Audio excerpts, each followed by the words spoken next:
urging Brazil to step up the search. Supporters in London held up images of Bruno Pereira and Dom Phillips, who've been missing since Sunday.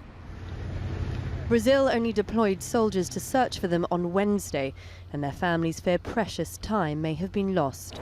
We don't want the situation to end up with us being just another disappearance, of which we've been told by the ambassador, not unusual.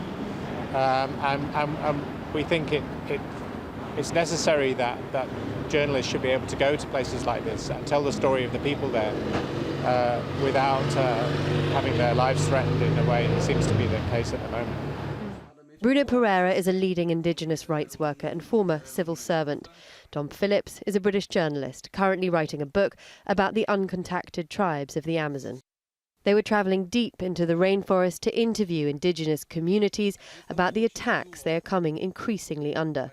Earlier, his family had a meeting with the Brazilian ambassador, asking them to intensify the search for the two men in the Amazon rainforest, specifically asking for more search teams, more drones, more boats and more helicopters.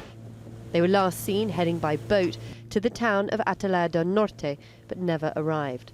Authorities are investigating reports that they witnessed armed men threatening an Indigenous patrol. One man has been detained, but no arrests have been made.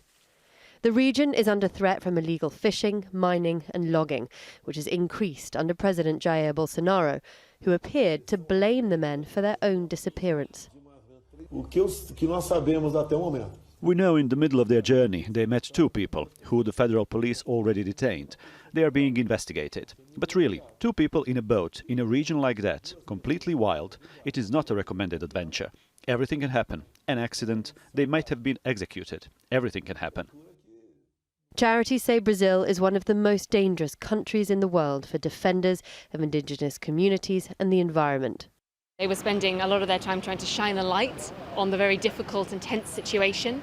I think the failure of the Brazilian government to really mobilise adequate resources fast is helping to perpetuate that cycle of violence there. Families, fellow journalists and politicians are putting pressure on Brazil's government to do more, to increase its search efforts as a matter of urgency and waste no more time in finding them. Charlie Angela, Al Jazeera, London.